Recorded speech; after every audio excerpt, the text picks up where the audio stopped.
को गिरफ्तार किया गया और कल जरूरा पुलवामा के अंदर जो है 3 हिजबुल मुजाहिदीन नामी मिलिटेंट तंजीम से वाबस्ता 3 मिलिटेंटों को हलाक किया गया है। और आज जो है पाताचौक श्रीनगर के अंदर जो है वहां पर 3 मिलिटेंटों को हलाक किया गया है। इस सिलसिले में एक ASI जो है पुलिस एहलकार जो शदीद तौर पर जख्मी हुआ है, जिन्हें अस्पताल मुंतकिल किया गया है। पुलिस की जानिब से ये भी जो है खबर दी गई है कि इस साल जो है 153 मिलिटेंटों को खला किया गया है, जो साल 2019 में अब तक जो है सबसे ज्यादा आंकड़े सामने आए हैं। पाताचौक श्रीनगर के अंदर फोर्सेज और मिलिटेंटों के दरमियान हुई झड़प में 3 मिलिटेंटों को खला किया गया है। ताहम इस सिलसिले में अभी तक उनकी शिनाख्त होनी बाकी है कि वो किस तंजीम से है या उनका नाम वो क्या है। अभी इस हवाले से पुलिस की जानिब से तहकीकात जारी हैं। पुलिस की जानिब से एक और खबर दी गई है कि 3 मिलिटेंटों के साथ ही वादी जम्मू कश्मीर में अब तक जो है 153 मिलिटेंट जो है उनको खला किया गया है, जो साल 2019 में अब तक सबसे ज्यादा आंकड़े हैं। चलिए श्रीनगर अब आपको लिए चलते हैं। ऑपरेशन जहां पर पिछले कई घंटों से चल रहा है, इस वक्त भी सर्च ऑपरेशन, अभी इतलात मौसूल हो रही कि गोलियों का सिलसिला जरूर थमा है, लेकिन लेटेस्ट अपडेट क्या है वादी कश्मीर का रुख करते हैं। श्रीनगर से हमारे साथ हमारे सीनियर साथी सैयद तजम्मुल बराह रास्त जुड़ चुके हैं। बहुत शुक्रिया तजम्मुल। लेटेस्ट अपडेट क्या कुछ है जरा बताइएगा। ऑपरेशन रात से शुरू हुआ था और अब खबर ये आ रही है कि 3 मिलिटेंटों की हलाकत के साथ गोलियों का सिलसिला इस वक्त थमा है। 3 मिलिटेंटों की शिनाख्त जो है, हालांकि अभी जम्मू कश्मीर पुलिस को कुछ देर बाद कंफर्म करेगी। ये दरंगल पापोर के नए ताजा मिलिटेंट के सफों में शामिल हुए थे। यह है साकिब, उमर और जुबैर। और तीनों के बारे में बताया जाता है कि जब कल शाम जम्मू कश्मीर पुलिस ने दावा किया कि मोटरसाइकिल पर सवार 3 मिलिटेंट एक नाका पार्टी पर हमला करने के फिराक में थे, हालांकि उस जगह पर कोई किसी के जख्मी होने की कोई इत्तला नहीं। बाद में जम्मू कश्मीर पुलिस ने कहा कि उन्होंने इनका ताकुब किया, चेज किया। उसके बाद खांडे माला, दोबी माला, सोफी माला, जो कि पांथा चौक के आउटस्कर्ट्स के आसपास है, वहां पर इसको सर्च ऑपरेशन शुरू कर दिया गया। और कल शाम जब आपको याद होगा कि इब्तिदाई हमले में जम्मू कश्मीर HDF यानी SOG का जो एक असिस्टेंट सब इंस्पेक्टर बाबूराम साकिन पुंछ, इसमें शदीद तौर पर जख्मी हुआ था SOG, जो कि कार्गो श्रीनगर में अपने ड्यूटी दे रहे थे। उसके बाद उन्हें 92 बेस के अस्पताल पहुंचाने की हर मुमकिन कोशिश की गई, जहां उन्हें बचाया नहीं जा सका। और इसी तरह से assistant sub inspector special operation group Jammu Kashmir police का जो विंग है, अभी तक इसमें मारे जाने की तस्दीक हो चुकी है। बाद में जब जवाबी कार्रवाई की गई तो तीनों मिलिटेंटों को एक बार फिर जब उस जगह तक जम्मू कश्मीर पुलिस के जवान और SOG और CRPF पहुंचे तो उन्हें सरेंडर करने की पेशकश की गई। बाद में उन्होंने सरेंडर की इस पेशकश को ठुकराया और दोनों तरफ से गोलियों का तबादला वक्फे से रात पर जारी रहा। और सुबह जब जम्मू कश्मीर पुलिस ने देखा कि उस जगह से 3 डेड बॉडीज को रिकवर किया है। और तीनों डेड बॉडीज के बारे में जम्मू कश्मीर पुलिस ने बताया कि ये वही मिलिटेंट थे जिन्होंने कल रात नाका पार्टी पर हमला किया था। एक AK-47 राइफल, 3 मैगजीन और कुछ गोला बारूद बरामद किया गया, जिसका गालिबन मतलब आसिफ रशीद ये हुआ कि 3 मिलिटेंट, 1 हथियार और उसके बाद सारा झड़प जो है खत्म हुआ। कल भी आपको याद होगा कि जब दक्षिणी कश्मीर में BUMS की डिग्री पाने वाले एक आदिल रशीद को उस वक्त के जो कर्नल इंचार्ज मौके पे थे, उन्होंने जब सुना कि आदिल रशीद भी उसमें है तो उसको सरेंडर करने की पेशकश की गई। उन्होंने सरेंडर किया और बाद में उन्होंने कहा कि वो देश के लिए काम करेंगे, मुल्क का नाम ऊंचा करेंगे। कुछ दिन पहले आपको याद होगा कि आदिल रशीद जो था वो मिलिटेंटों की सफों में शामिल हुआ था। इसी तरह से ये जो दंगबल पापोर के ये 3 लड़के जिनके अभी official confirmation Jammu Kashmir police कुछ देर बाद करेगी, जिसमें साकिब, उमर, तारिक और जुबैर अहमद शेख के बारे में अभी ऑफिशियल कंफर्मेशन आया चाहती है। जो ये 3 नाम है, एक चीज और भी बताइएगा, कुछ सोर्सेज ये भी बता रहे हैं कि हथियार छीनने की कोशिश हुई थी, क्या इसकी तस्दीक CRPF की या पुलिस की तरफ से हुई है? जब देर रात पहले गोलियों का सिलसिला शुरू हुआ था या एक्सचेंज ऑफ फायर हुआ था, उसके बाद इस ऑपरेशन को शुरू किया गया? आसिफ रशीद, जब आप नाका पार्टी पर इस तरह के हमले किए जाते हैं तो अमूमन पहली कोशिश होती है हिट एंड रन, यानी आप गोली चलाएं उसके बाद चले जाए। बारामूला में भी इसी तरह का हमला हुआ था। उसके बाद हथियार छीनने की कोशिश के बाद जब चेज किया गया तो छोटा सुल्तान जिसका ताल्लुक पाकिस्तान से था, उसके मारे जाने के साथ ही उनके साथियों को भी मारा गया था। बिल्कुल उसी नवियत का, उसी तरह का ऑपरेशन है कि जब आप एक नाका पार्टी के पास जाते हैं और नाका पार्टी अमूमन जो है वो ट्रैफिक को डाइवर्ट करती है और ट्रैफिक को कहीं ना कहीं मुखालिफ सिमत से जब गाड़ियां आती है तो उनकी तवज्जो बहुत ज्यादा ट्रैफिक की तरफ होती है और अमूमन इन नाका पार्टी में जब खुसूसी इत्तला हो तो उस जगह तक पहुंचा भी जा सकता है। लेकिन जब फायरिंग का आगाज किया जाता है तो उसके फौरन बाद हथियार छीनकर हिट एंड रन के मजाक में जगह से भागा जा सकता है। आसिफ और गवर आपको थोड़ा सा इस बारे में टोपोग्राफी के बारे में थोड़ा और ज्यादा जानकारी होगी। ये जो नवगाम का चौक है और ये जो डीपीएस का चौक है ज्यादा दूर नहीं है। कुछ हफ्ता पहले जो अटैक गुलशन नगर चौक में हुआ था उसके बाद आपको नटीपोरा में याद है कि नटीपोरा आजाद बस्ती में बिस्मिल्लाह कॉलोनी में हथियार रिकवर किया गया था और वहां पे अपराध खाना की गिरफ्तारी अमल में लाई गई थी।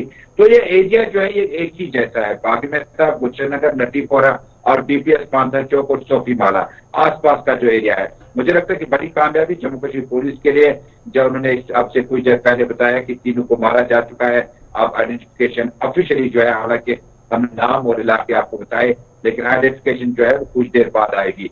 जो भी है श्रीनगर में इस तरह की मिलिटेंट एक्टिविटीज जुनेद सहराई के मारे जाने के बाद बढ़ गई है।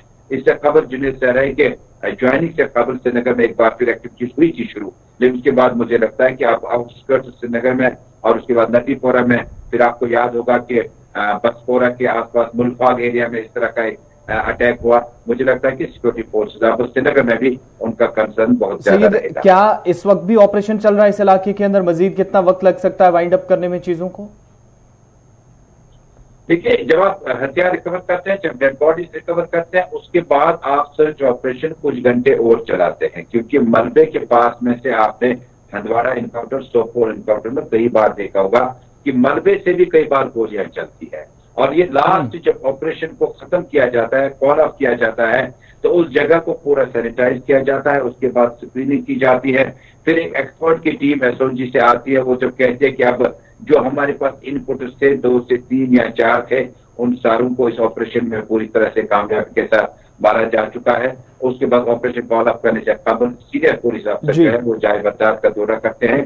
अमून मुझे लगता है कि कुछ वक्त और लगेगा, लेकिन अभी भी धोबी माला, सही, दोबारा आपके पास लौटेंगे। बड़ी खबर इस वक्त श्रीनगर के अंदर ऑपरेशन सिक्योरिटी फोर्सेस का अभी भी चल रहा है सर्च ऑपरेशन। इस इलाके के अंदर 3 मिलिटेंटों की लाशें बरामद की गई है जो अभी तक इतलात मौसूल हो रही है। पुलिस की तरफ से ऑफिशियल कंफर्मेशन इस पे होना बाकी है कि किस तंजीम से थे, जो इनके नाम बताए जा रहे हैं वो कितने सही हैं। लेकिन इस बीच बड़ी खबर यह भी कि इसी साल जनूबी कश्मीर के अंदर भी मिलिटेंसी में शामिल होने वाले नौजवानों की एक बड़ी तादाद, जिसके खुद पुलिस की तरफ से कल नंबर्स बताए गए कि 80 के करीब, जो 2 अजला जनूबी कश्मीर के अंदर जहां से ज्यादा नौजवानों की तादाद मिलिटेंसी की सफों में शामिल हुई है। जनूबी कश्मीर से 80 नौजवान मिलिटेंसी की सफों में शामिल हुए और शोपियां जिले से सबसे ज्यादा नौजवान मिलिटेंसी के रास्ते पर चले गए। कुछ हलाक, कुछ गिरफ्तार, कुछ ने हथियार डाल दिए। कल डीआईजी पुलिस जनूबी कश्मीर रेंज अतुल गोयल की तरफ से प्रेस कॉन्फ्रेंस में उस वक्त बयान दिया गया जब पुलवामा एनकाउंटर के बाद तफसीलात फराहम की जा रही थी। इस बीच आपको साउंड बाइट भी सुनाते हैं क्या कुछ उन्होंने मजीद कहा, क्योंकि बड़ी खबर इसलिए जहां पर लगातार मिलिटेंसी के ग्राफ को कम करने की बात पुलिस या दीगर सिक्योरिटी एजेंसियों की तरफ से की जाती रही है, वहीं पर साउथ कश्मीर के अंदर सिर्फ 2 डिस्ट्रिक्ट्स के इतने नंबर बताना ये इस बात के लिए भी एक मेजर कंसर्न है कि साउथ कश्मीर के अंदर जहां पर कितनी ज्यादा मिलिटेंट ऑर्गेनाइजेशंस हैं या मिलिटेंट जो तंजीमें रही हैं वो कितनी एक्टिव हैं, जिसका नतीजा ये है पुलिस खुद बता रही है कि 80 के करीब नौजवान जो मिलिटेंसी की सफों में शामिल हुए, जिनमें जनूबी कश्मीर के शोपियां जिले से एक बड़ी तादाद शामिल है।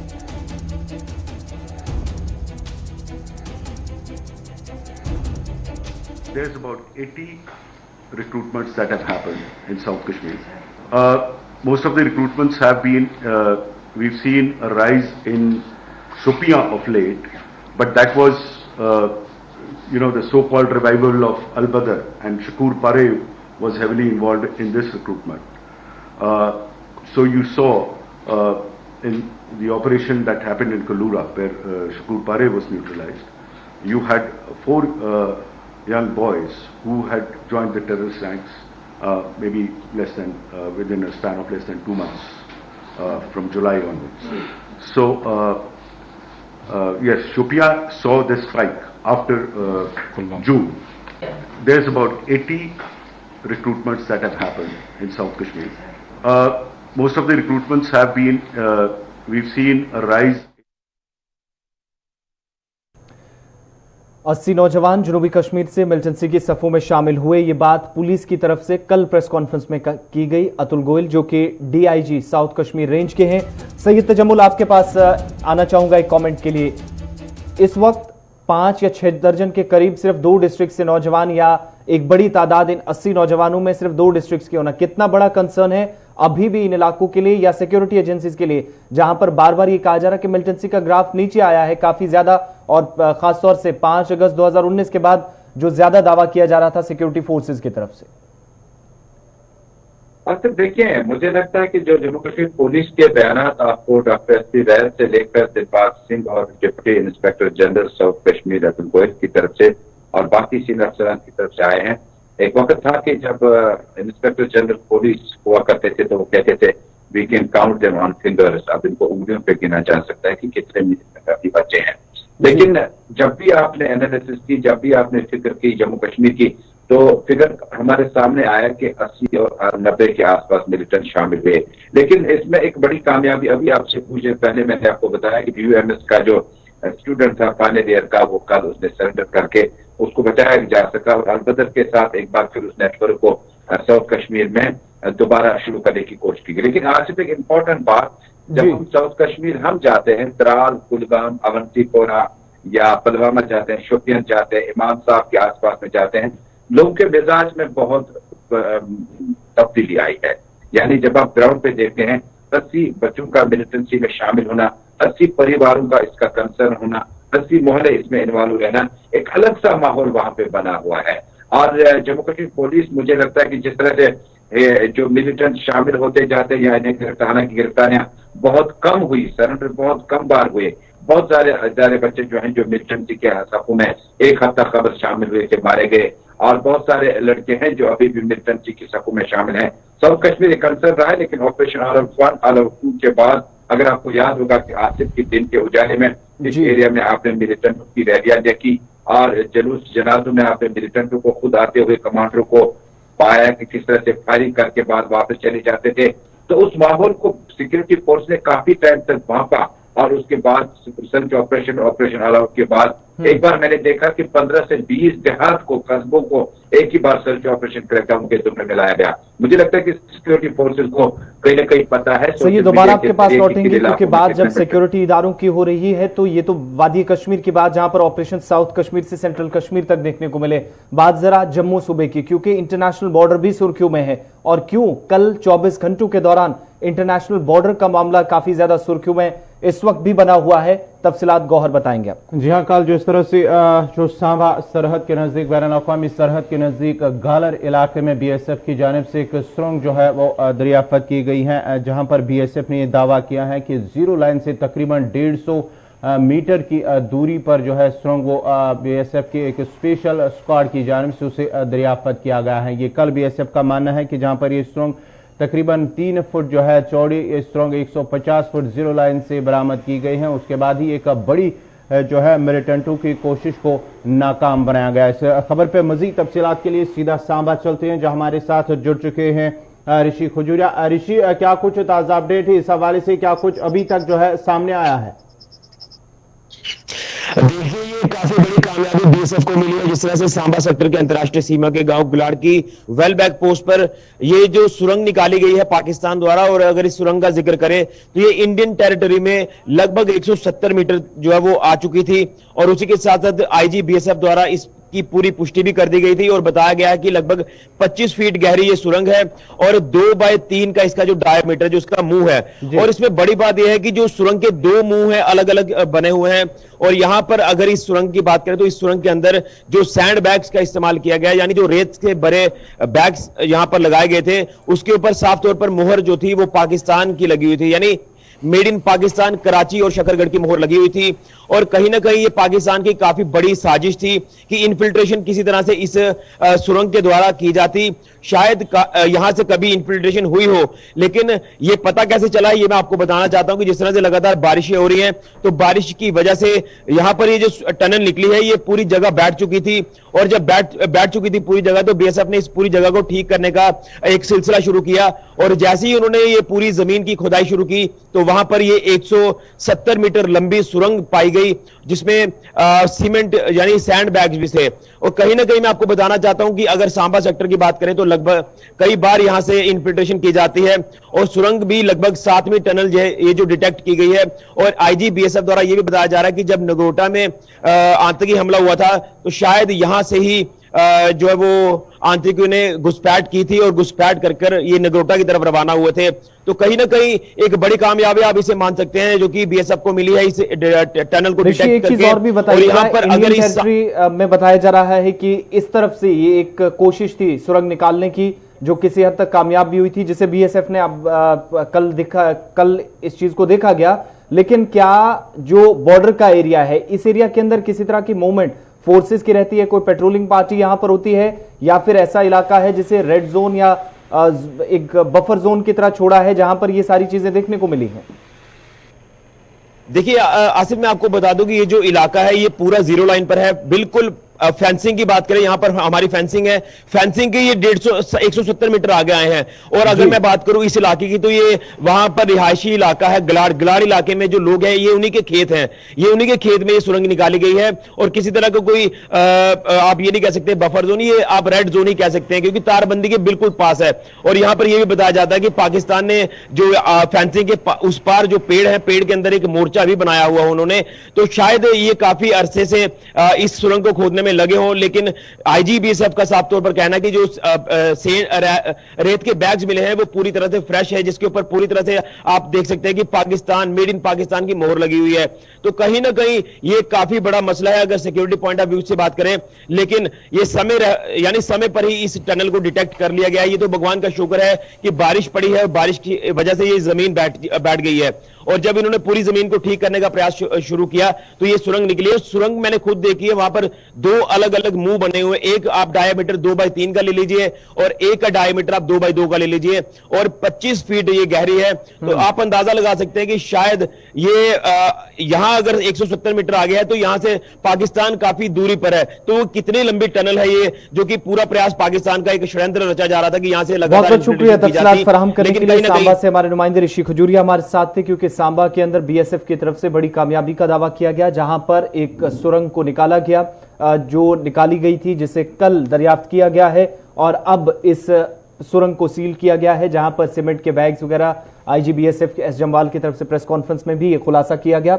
लेकिन जब बात सिक्योरिटी फोर्सेस की हो रही, तो यहां पर एक और खबर आपको बताते चलें कि भारत और चीन के बीच जो कशीदगी है, इसका असर बैनुल अक़वामी सतह पर जो ताल्लुकात दीगर ममालिक के साथ भारत के हैं उस पर कैसा पड़ रहा है। इस बीच आपको ये बताते चलें कि चीन और भारत के बीच जो 15 और 16 जून को गलवान के अंदर हुआ, उसको लेकर अब भारत की तरफ से जो मिलिट्री एक्सरसाइज चल रही थी रूस के अंदर, उसे हमने देखा कि पिछले 3 से 3.5 महीनों तक ये ट्रेनिंग चल रही थी और अलग अलग फौजें वहां पर अलग अलग ममालिक की जो इकट्ठे काम कर रही थी, इस एक्सरसाइज में काम कर रही थी।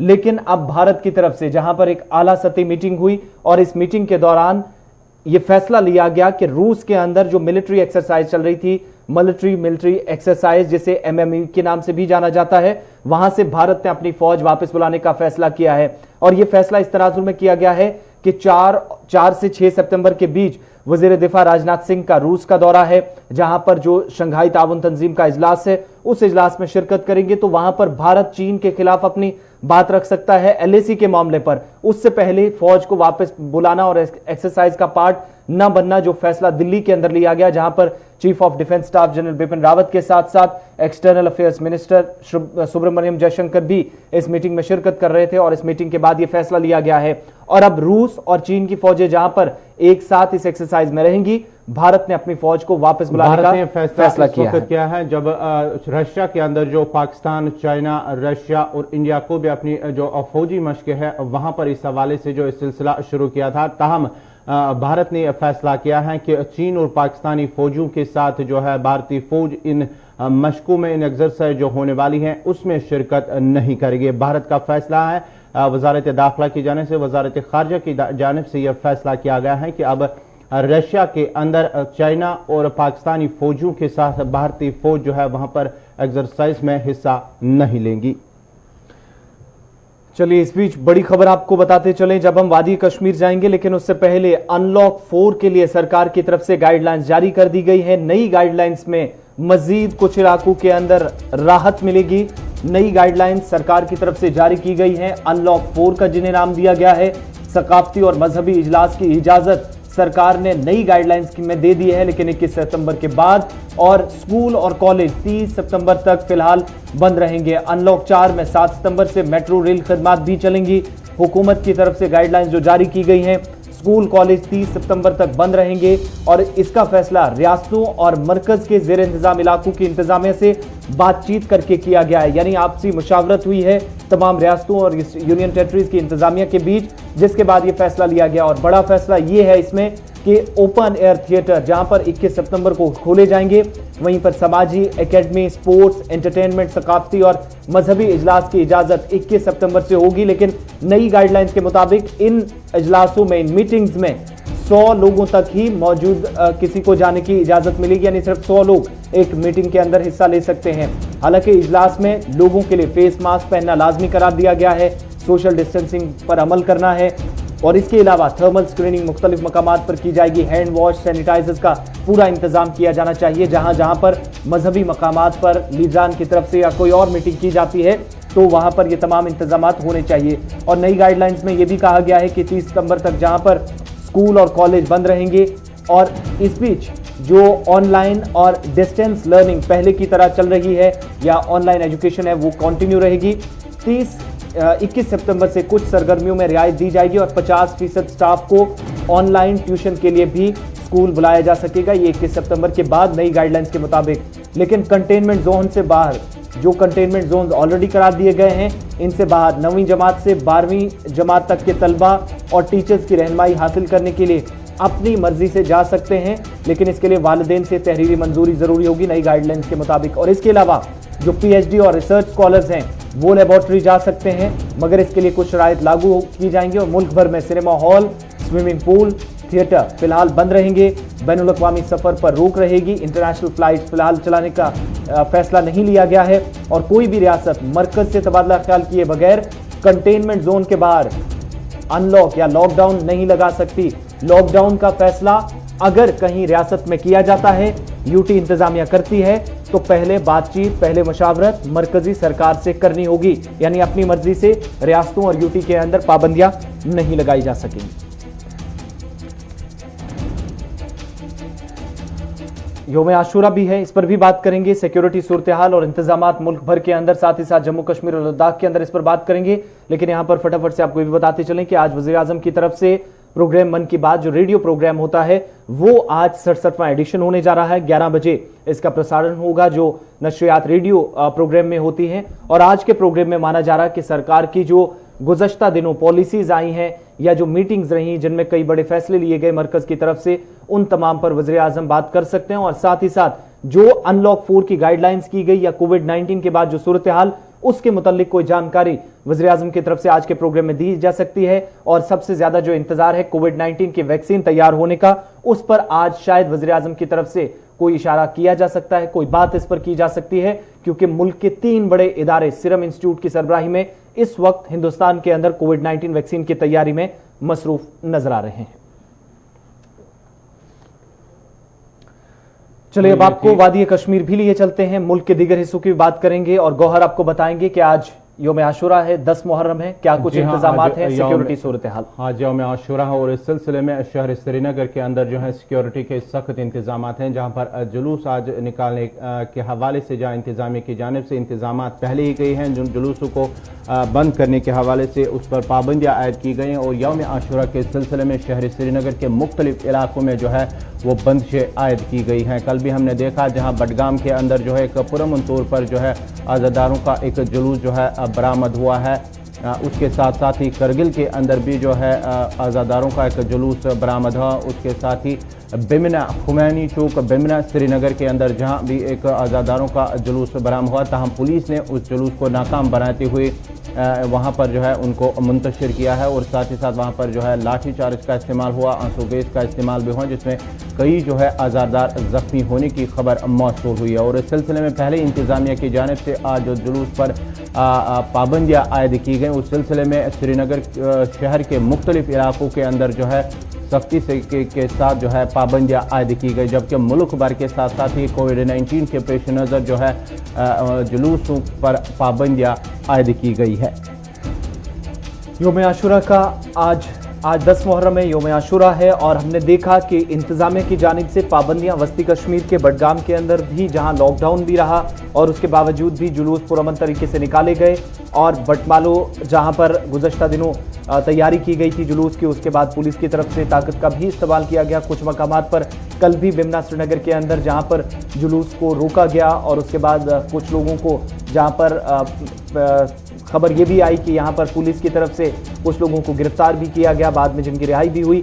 लेकिन साथ ही साथ ये भी बताते चलें कि आज श्रीनगर के अंदर दोबारा पाबंदियां नाफिज की गई हैं, किसी तरह का जुलूस निकालने की इजाज़त नहीं होगी। और जो तारीखी जुलूस श्रीनगर से निकलता था वो भी इस बार इंतजामिया ने ना निकालने की इजाज़त दी है। इस बार किसी तरह की इजाज़त नहीं है और कोविड-19 के पेश नज़र इंतजामिया के बकौल ये सभी फैसले लिए जा रहे हैं। लेकिन दूसरी तरफ करगिल के अंदर भी आज दोबारा एक बार फिर योम आशूरा के मौके पर जुलूस हुसैनी निकाला जाएगा। करगिल के साथ साथ लेह के अंदर भी बड़े पैमाने पर तैयारियां की गई हैं और प्रोटोकॉल्स या SOPs जो गाइडलाइंस जारी की गई हैं, प्रोटोकॉल के हिसाब से सोशल डिस्टेंसिंग को बरकरार रखते हुए कम तादाद में जुलूस में लोग शामिल हो रहे हैं। करगिल के अंदर पिछले 3 दिनों से लगातार मजालिस का एहतमाम हो रहा है। इसके साथ साथ जो मुख्तलिफ हिस्सों के अंदर जहां पर पहले लाखों की तादाद में लोग अलग अलग हिस्सों से जुलूसों में पहुंचते थे, जम्मू कश्मीर के अंदर भी बड़ी जुलूस देखे जाते थे, खासतौर से वस्ती कश्मीर, शुमाली कश्मीर के बारामूला के अंदर और श्रीनगर डिस्ट्रिक्ट के अंदर जहां पर पहले से पाबंदियां रही हैं। आज दोबारा जुलूस निकाला जा सकता है, जिसके लिए इंतजामिया ने पहले ही सिक्योरिटी सख्त कर दी है श्रीनगर के अंदर। श्रीनगर के साथ साथ ही ज़िला बडगाम के मुख्तलिफ इलाकों में भी जहां आज जो है आज़ादारी के जुलूस जो है बरामद होने की तवक्को की जा रही है, ताहम इंतजामिया की जानिब से इन इलाकों में जो है वहां पर पहले ही सिक्योरिटी के सख्त इंतजाम किए गए हैं। चलिए, हमारे साथ सैयद रऊफ भी इस वक्त ज़िला बडगाम से हमारे साथ ज्वाइन कर चुके हैं, बराह रास्त हैं, और हमें मुदस्सिर ने भी ज्वाइन किया है फ़ोन लाइन पर, जो इस वक्त करगिल से हमारे साथ हैं। पहले आपके पास आऊँगा मुदस्सिर, क्या कुछ इंतजामात है, किस तरह की तैयारियां हैं? 3 दिन से जुलूस तो निकाले जा रहे हैं, मजालिस हो रही हैं, और आज क्या कोई बड़ा प्रोग्राम रखा गया करगिल के अंदर दोबारा से? जी आसिफ, जिस तरह से कल 9वें मुहर्रम का जुलूस जो है वो निकाला गया और ठीक उसी तरह आज 10वें मुहर्रम का जुलूस भी वो निकाला जाएगा। लेकिन उसके लिए जो इंतजाम किए गए हैं पहले एडमिनिस्ट्रेशन की तरफ से और साथ ही जो 2 बड़ी रिलीजियस ऑर्गेनाइजेशन थे करगिल की, इस्लामिक स्कूल और IKMT, उनकी तरफ से भी मुकम्मल इंतजाम किए गए हैं। जी, आज सुबह से ही जुलूस होने से पहले पूरे मार्केट की जो है सफाई की गई है, पूरे मार्केट को सैनिटाइज किया गया है। उसके अलावा जो 2 बड़ी रिलीजियस ऑर्गेनाइजेशन से उनकी तरफ से कमेटी फ्रेम की गई है, जो कि जुलूस के दौरान लोगों को गैदरिंग करने से रोकेंगे। और साथ ही साथ एडमिनिस्ट्रेशन की तरफ से जो इंतजाम किए गए हैं, मेडिकल के इंतजाम, पानी की गाड़ियां वहां पे रखी गई है। उसके अलावा लद्दाख पुलिस और जो मजिस्ट्रेट्स होंगे वो भी वहां पे तैनात रहेंगे। और जी हाँ, इसके अलावा जुलूस के दौरान किसी भी तरह की ज्यादा जो गैदरिंग है वो नहीं करने दी जाएगी। और जिस तरह से हर साल गांव-गांव से जो जुलूसें लाई जाती थी मातमी, वो इस साल नहीं लाया जाएगा। और सिटी से बाहर के जो लोग आएंगे, किसी को भी सिटी के अंदर अलाउ नहीं किया जाएगा। उसके अलावा जो इंतजाम किए गए हैं, मेडिकल फैसिलिटी रखी गई, वो 3 जगह पे रखी जाएगी। एक मार्केट में जहां पे मातमी जुलूस होंगे, और दूसरा हुसैनी पार्क और कतलगाह में, वहां पे जो मेडिकल टीम जो है वो भी वहां पे मौजूद रहेगी। लेकिन हर साल की तरह ज्यादा तादाद में लोगों को शामिल करने नहीं दिया जाएगा, जिसके लिए जगह जगह चौकियों पे सुबह से ही कांटेदार तार और बैरिकेड्स लगाए गए हैं। ये भी बताइएगा मुदस्सिर, क्योंकि करगिल के अंदर कोविड-19 के केसेस बहुत ज्यादा रहे हैं और दोबारा पाबंदियां भी लगाई गई, कुछ दिनों के लिए मुकम्मल लॉकडाउन दोबारा से यहाँ पर नाफिज रहा। अब क्या मकामी लोग या फिर जुलूस में शामिल लोग आज उतना ही ताउन इंतजामिया को दे रहे हैं जो लॉकडाउन के बीच था, या किसी किस्म की हलचल वहां पर भी देखी जा रही है? वादी कश्मीर की तरह, जहां पर पाबंदियां तो है लेकिन जुलूस उसके बावजूद भी देखने को मिलते हैं? जी देखिए, जिस तरह से कोविड-19 के केसेस लगातार करगिल के अंदर बढ़ते नजर आ रहे हैं, वहीं एक तरफ से इंतजामिया के साथ मीटिंग होने के बाद ये वादा दिया गया है कि जितने भी गैदरिंग्स होंगे रिलीजियस या उसके अलावा जो मातमी जुलूस होंगे, उसमें बराबर जो SOP जारी की गई है उसके हिसाब से ही किया जाएगा। और लोग कहीं न कहीं इसको फॉलो करते भी नजर आ रहे हैं। जिस तरह से कल 9वां मुहर्रम हुआ, उसमें हमें साफ देखने को मिला, लोगों ने काफी डिस्टेंस रखा हुआ था और ज्यादातर लोगों ने वहां पे शमूलियत भी नहीं की थी। जी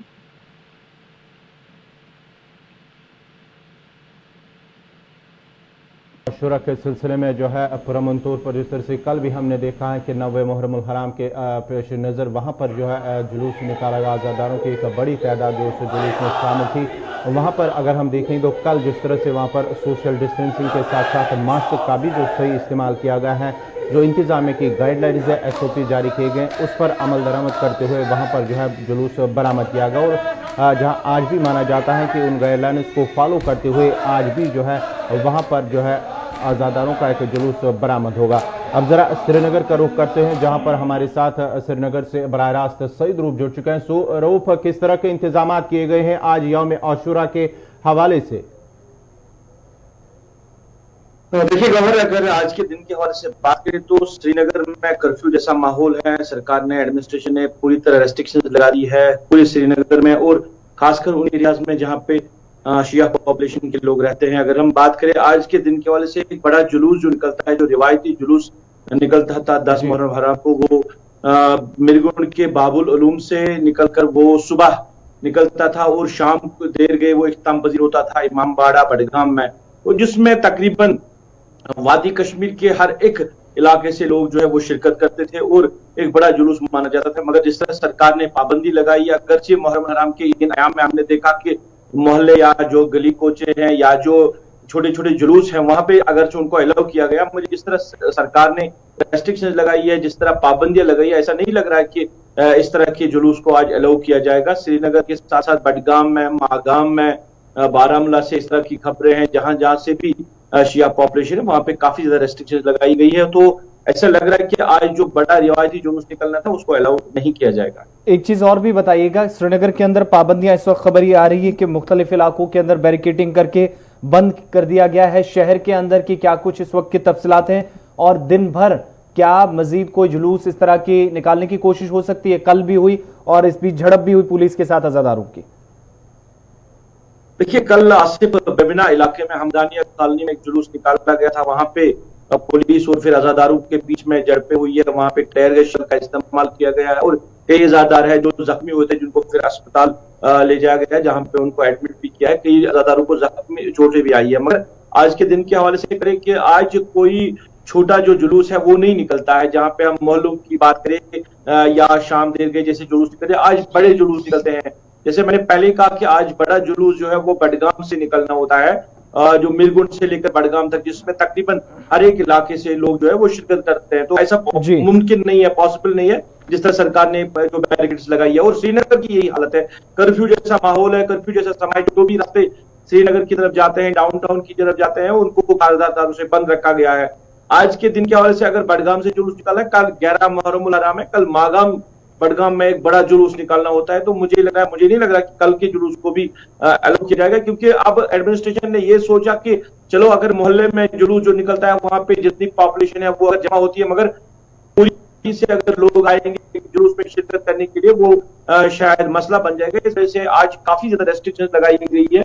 जो ही इलाके शिया पॉपुलेशन इलाके वहां पे काफी ज्यादा बडगाम में तो जुलूस निकाला जाएगा, इस वक्त भी हमें तफसीलात मिल रही हैं। लेकिन ये भी बताइएगा कि हमने देखा एक तरफ जहां श्रीनगर के अंदर पुलिस की तरफ से जो पाबंदियां लगाई गई या सुबह इंतजामिया का जो फैसला था जुलूस निकालने की इजाजत नहीं होगी, मुख्तलिफ शिया तंजीमें भी इसकी हिमायत में थी, इंतजामिया के साथ थी। लेकिन दूसरी तरफ आज का प्रोग्राम है, क्या इसको लेकर इंतजामिया से बात हुई है? एक तरफ पाबंदियों की भी सपोर्ट की जा रही है और जुलूस भी निकाला जाएगा। देखिए, मुझे नहीं लग रहा कि आप कह रहे हैं कि बडगाम में जुलूस को अलाउ किया जाएगा। जिस तरह मेरी एडमिनिस्ट्रेशन से बात हुई कल शाम से, लगातार मैं टच में हूं, तो उन्होंने कहा कि हम अलाउ नहीं करेंगे। हाँ, जहां पे बाबुल उलूम में जहां से निकलता है अगर वहां पे कर सकते हैं, मगर उनको उस दायरे से बाहर आने की इजाजत नहीं होगी, क्योंकि हम लोगों को जमा नहीं होने देंगे। देखिए आसिफ, अगर बडगाम जुलूस की हम बात करें, ये हम कह सकते हैं कि हजारों में ये आजादार जमा नहीं होते, ये लाखों में आजादार जो है वो जमा होते हैं, और एक बड़े जुलूस की शक्ल में आप कह सकते हैं कि आपको 2 किलोमीटर का जो रास्ता है वो आप सुबह 8 बजे से लेकर शाम को 10 बजे या 11 बजे या 12 बजे आप इख्तिताम पजीर होता है। तो आप देख सकते हैं कितनी कसरत लोगों की होती है जुलूस में। तो जिस तरह मेरी एडमिनिस्ट्रेशन से बात हो रही है, तो मुझे कहा गया कि कल से कि हम अलाउ नहीं करेंगे, मगर जिस तरह जो आप अंजुमनों की बात करते हैं, जो शिया तंजीमें हैं, उन्होंने पहले ही कहा था कि इस साल जो है वो बड़े जुलूस नहीं निकाले जाएंगे। उसके बावजूद भी आजादार जो है वो सड़कों पे आए, उन्होंने जुलूस निकाले, अगर लाठीचार्ज भी हुआ, पुलिस के साथ आमना सामना भी हुआ, आजादार जख्मी हुए, मगर मोहल्लों की हम बात करें, गाँव की बात करें, तो जुलूस तो निकाले गए। सईद रूफ, दोबारा आपके पास लौटेंगे, आप बने रहिए क्योंकि हमारे साथ इरशाद भी है। जरा शुमारी कश्मीर भी चलते हैं और खबर ये आ रही है कि इस वक्त सेंट्रल कश्मीर के अंदर बडगाम में इस वक्त खमनाई चौक से जुलूस निकला है, जो कि बताया जा रहा है कि बिमना तक जाएगा, और क्या पुलिस की तरफ से आगे इजाजत दी जाएगी, इस पर थोड़ी देर में दोबारा आपसे डिटेल्स लेंगे। सईद रूफ, दोबारा आपके पास आएंगे। इरशाद हमारे साथ बारामूला से है। इरशाद, बारामूला के अंदर क्या कुछ तैयारियां हैं, किस तरह के इंतजामात, और क्या जुलूस आज निकाला जाएगा? जी बिल्कुल आसिफ, अगर हम शुमाली कश्मीर के जिले बारामूला की बात करें, कल 9 मुहर्रम हराम और आज 10 मुहर्रम हराम, आज जो है यहाँ पे जलसा जुलूस जो है वो देखने को मिलेगा। हालांकि कल हमारे लोगों के साथ बात हुई, लोगों का यही कहना है कि इससे पहले की बात करें, हम यहाँ पे जो है मुहर्रम हराम के दिन जो है रोज यहाँ पे जो है जलसा जुलूस होते थे, मगर इस बार वो देखने को नहीं मिला, क्योंकि आज कोविड की वजह से जो लॉकडाउन चल रहा है, इसकी वजह से हमें जो है गुनागुन मुश्किलातों का सामना करना पड़ा। अगरचे जिला तरक्याती कमिश्नर ने ये हिदायत दी कि वो SOP का जो गाइडलाइंस है उस पर ये ताउन दे, उस पर एहतियात करें, ताकि जो इनके मुश्किलात हैं वो दूर हो। तो क्या आज उन इलाकों के अंदर जहां पर पिछले साल एक बड़ा जुलूस देखने को मिलता था, इमाम बारगाह तक जुलूस पहुंचता था, पुरअमन तरीके से इख्तिताम पजीर होता रहा, इस वक्त भी क्या उन्हीं रूट्स को आज भी चुना गया है और मुकर्रर रास्तों से ही आज भी जुलूस जाएगा, या मुख्तसर तकरीब होनी है बारामूला के अंदर? अगर हम दिलना की बात करें, हर साल यहाँ पे जो है मुहर्रम हराम के दिन जो है जुलूस होते थे, मगर इस बार जो है वो देखने को नहीं मिला, क्योंकि अगर हमने कल लोगों के साथ बात की, लोगों का यही कहना है कि हमने जो है जिला इंतजामिया ने जो गाइडलाइंस दी है, हमने उस पर अमल किया है। इसके साथ साथ लोगों का ये भी कहना है कि जो जिला एडमिनिस्ट्रेशन ने यहाँ पे इंतजाम रखे हैं वो बहुत ही अच्छे रखे हैं, क्योंकि अगर खाने पीने के अखराजात या पीएच जो पानी के हवाले से देखा जाए या बिजली के हवाले से देखा जाए, वो बहुत ही अच्छे रखे गए यहाँ पे इंतजाम। इसके साथ साथ आज जो है यहाँ पे जलसा जुलूस जो है वो देखने को मिलेगा। इसके साथ साथ इरशाद जरा ये बताइएगा, यौम आशूरा के सिलसिले में क्या आज इंतजामिया ने वहां पर किसी तरह की पाबंदियां आयद की है? बिल्कुल, इससे पहले की बात करें, हमने कल जो है जिला तरक्याती कमिश्नर बारामूला के साथ बात की, तो उनका यही कहना है कि इस बार जो है जलसा जुलूस नहीं होगा। अगर हमने लोगों के साथ बात की तो लोगों का यही कहना है हम आज जो है जलसा यहाँ पे निकालेंगे। अब ये जो है 3 बजे के बाद ही पता चलेगा क्या लोग यहाँ पे जो है जलसा जुलूस निकालेंगे या नहीं निकालेंगे। इसके साथ साथ अगर हम लॉकडाउन के हवाले से बात करें, क्योंकि आज जो है कंटिन्यूसली यहाँ पे जो है लॉकडाउन चल रहा है, जिला तरक्याती कमिश्नर बारामूला के साथ अभी हमारी जो है बात करने की कोशिश की, मगर उनके साथ बात नहीं हो पाई इस लॉकडाउन के हवाले से। चलिए बहुत बहुत शुक्रिया इरशाद अहमद। ये थे शुमाली कश्मीर के बारामूला से इरशाद अहमद जो तफसीलात फराहम करे थे, जहां आज यौम आशूरा के सिलसिले में बारामूला के अंदर का मानना है कि इंतजामिया की जानिब से वहां पर जो यौम आशूरा के सिलसिले में अगर वहाँ आज़ादारों का जुलूस बरामद होना था, हम इंतजामिया की जानिब से वहां पर जो है पाबंदियां आयद की गई। उसके साथ साथ इस शहर श्रीनगर के मुख्तलिफ इलाकों के अंदर भी, बडगाम के अंदर भी जो है एहतियाती तौर पर वहां पर इंतजामिया की जानिब से सिक्योरिटी के सख्त इंतजामात होने के साथ साथ वहां पर पाबंदियां आयद की गई। और बात करेंगे हम तो मुल्क के अंदर भी जो है आज मुख्तलिफ जो है रियासतों के अंदर भी इस सिलसिले में इंतजामिया की जानिब से जो है एहतियाती तौर पर पाबंदियां आयद की गई है। चलिए हम कोशिश करेंगे इसहाक से दोबारा जुड़ने की, क्योंकि करगिल के अंदर जहां पर इस वक्त जुलूस की तैयारियां हैं, तो दूसरी तरफ लद्दाख की लेह डिस्ट्रिक्ट के अंदर भी तैयारियां की गई हैं। और इस बीच थोड़ी देर में हम एक बार फिर से कोशिश करेंगे, अगर वो हमारे साथ लाइव ज्वाइन करे ग्राउंड जीरो से, इस वक्त किस तरह की तैयारियां वहां पर हैं वो भी आप तक लेटेस्ट अपडेट पहुंचाएंगे। बड़ी खबर यह भी आ रही है कि जहां पर श्रीनगर के अंदर पाबंदियां लगाई गई इंतजामिया की जानिब से, जहां जुलूस निकालने की इजाजत नहीं होगी, वहीं दूसरी तरफ बडगाम के अंदर और बिमना के खबनई चौक के अंदर जहां पर इस वक्त जुलूस की तैयारियां की जा रही हैं। जुलूस,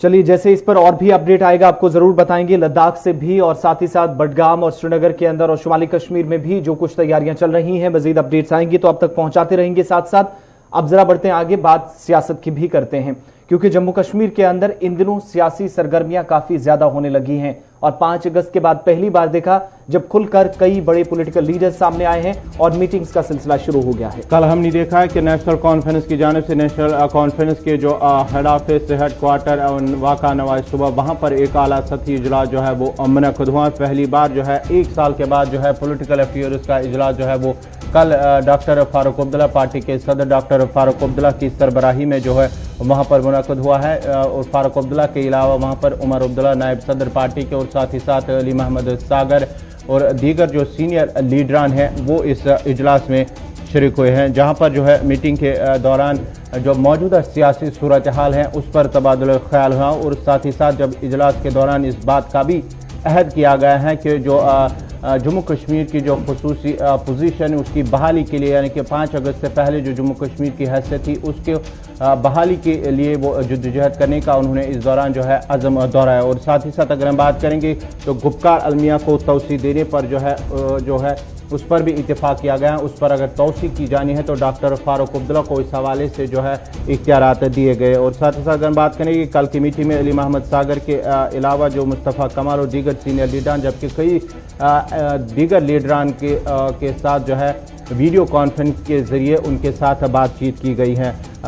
कल की मीटिंग के हवाले से एक और मीटिंग जो है पीडीएफ की जानिब से भी की गई है। पीपल्स डेमोक्रेटिक फ्रंट जिनके सरबराह हकीम मोहम्मद यासीन चेयरमैन है, उन्होंने कहा है कि उनकी तरफ से एक बयान जो है वो जारी किया गया है कि जो जम्मू कश्मीर की खुसूसी हैसियत के हवाले से जो भी जो है उनकी जानिब से जो उनकी पार्टी की तरफ से वो उनका समर्थन करते हैं, जो उसकी बहाली के सिलसिले में जद्दोजहद करेंगे वो उनका साथ देंगे।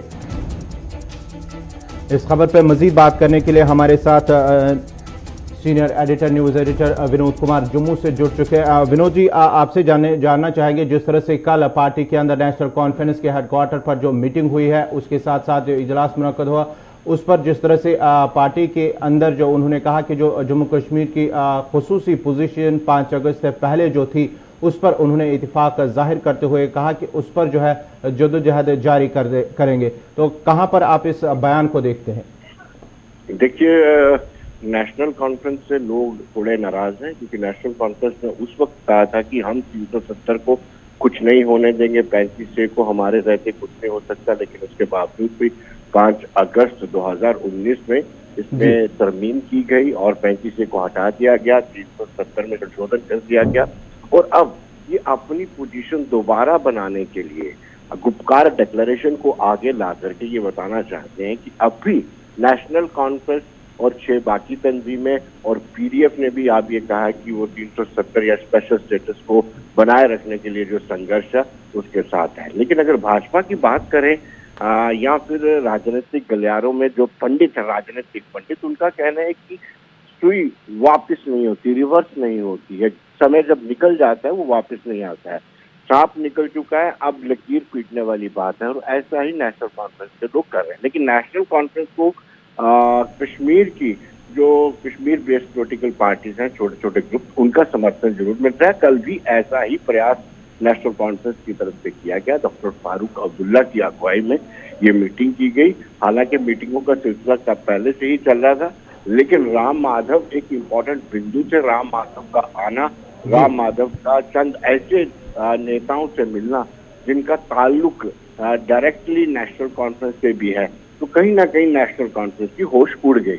एक चीज और भी विनोद जी आपसे जानना चाहेंगे, इस वक्त चूंकि एक पेज पर जब आने की बात हुई सभी पॉलिटिकल पार्टीज की तरफ से, कांग्रेस की तरफ से खुलकर अभी भी कोई बात नहीं, जरूर सरकार के फैसले के खिलाफ वो बोलती रही है 5 अगस्त के बाद, लेकिन दूसरी तरफ गुपकार डिक्लेरेशन को लेकर अभी भी कहीं ना कहीं आपको लगता है कि कंफ्यूजन पार्टीज में बना हुआ है। और जम्मू के अंदर जो पॉलिटिकल पार्टीज हैं, जो जम्मू के अंदर काफी मजबूत पार्टियां रही हैं। पैंथर्स पार्टी की आप बात कर लीजिए, दूसरी जमातें हैं, उनकी तरफ से भी या खुलकर अभी तक हिमायत नहीं की गई इस फैसले की, तो क्या कहीं ना कहीं ये जो गैप है वो अभी भी बरकरार है? ऐसे 370 को लेकर के कांग्रेस जम्मू में, पैंथर्स पार्टी जम्मू में या बाकी दीगर जमातें जम्मू में अफोर्ड नहीं कर सकती हैं कि वो इसका विरोध करें कि 370 हटाया क्यों। जी, अब इनके पास विरोध का बिंदु एक ही बचा हुआ है कि आपने हमारी स्टेट को डिमोट करके यूटी क्यों बना दिया। आपने मध्य प्रदेश की तरह ये दावा क्यों नहीं किया कि हमारे लोगों की जमीन और रोजगार सिक्योर रहेगा। अब इन दो बिंदुओं को लेकर के वो सरकार के खिलाफ आए दिन प्रोटेस्ट या बयानबाजी करते हैं। इसके अलावा ये खुलकर कभी नहीं कह सकते कि हमें जो विशेष दर्जा मिला था वो दोबारा मिलना चाहिए, क्योंकि जम्मू का वोटर इस बात को लेकर के पूरी तरह से संतुष्ट है कि ये एक टैग लगा हुआ था, एक बैरियर लगा हुआ था कि यहाँ पर अलग संविधान है, अलग फ्लैग है, वो अब खत्म हो चुका है। तो कहीं ना कहीं जम्मू के लोग अगर डिमांड कर रहे हैं तो ये डिमांड कर रहे हैं कि स्टेट का स्टेटस मिले और दूसरा जमीन और रोजगार दोनों जो है प्रोटेक्ट हो। बहुत शुक्रिया विनोद जी ज्वाइन करने के लिए। जम्मू से सीनियर न्यूज एडिटर हमारे साथ थे। इस पर मजीद बात आगे भी जारी रखेंगे, लेकिन इस वक्त सैयद रऊफ के पास कोई अपडेट है जुलूस के हवाले से, क्योंकि श्रीनगर के अंदर पाबंदियां हैं, बडगाम के अंदर जुलूस की तैयारियां हो रही है। सैयद रऊफ आपके पास आऊंगा, क्या कुछ अपडेट है लेटेस्ट? देखिए, आज से अभी खबर आ रही है, क्योंकि अभी जो जिम्मेदारों से बात हुई थी, अब बडगाम का जो जुलूस निकालने की बात हो रही थी, उसके जो अंजुमनों के बीच में और आजादारों के बीच में जो डिस्ट्रिक्ट एडमिनिस्ट्रेशन के तहत मामला चल रहा था, एडमिनिस्ट्रेशन ने अलाउ किया है जुलूस को और पुलिस ने कहा कि जुलूस निकाला जाएगा। अब कितनी तादाद में लोगों को अलाउ किया जाएगा, कहां से लोग आ सकते हैं, ये अभी कंफर्म नहीं है। मगर बडगाम का इमामबाड़ा से एक जुलूस जो निकलेगा अभी, और वो शाम देर तक बडगाम जो मिरगुंड के बाबुल उलूम से निकलेगा, रात देर तक वो इमामबाड़ा बडगाम में इख्तिताम पजीर होगा। इसी तरह खुमैनी चौक से एक जुलूस निकलता है जो इमामबाड़ा जो बेमना है वहां तक जो इख्तिताम पजीर होता है, वो भी निकाला गया है। मगर सबसे बड़ा जुलूस जो होता है वो बडगाम के बाबुल उलूम से लेकर बडगाम इमामबाड़ा तक, उसके निकालने की भी तैयारियां हो रही है। अभी एडमिनिस्ट्रेशन से मेरी बात हुई है, उन्हें कहा कि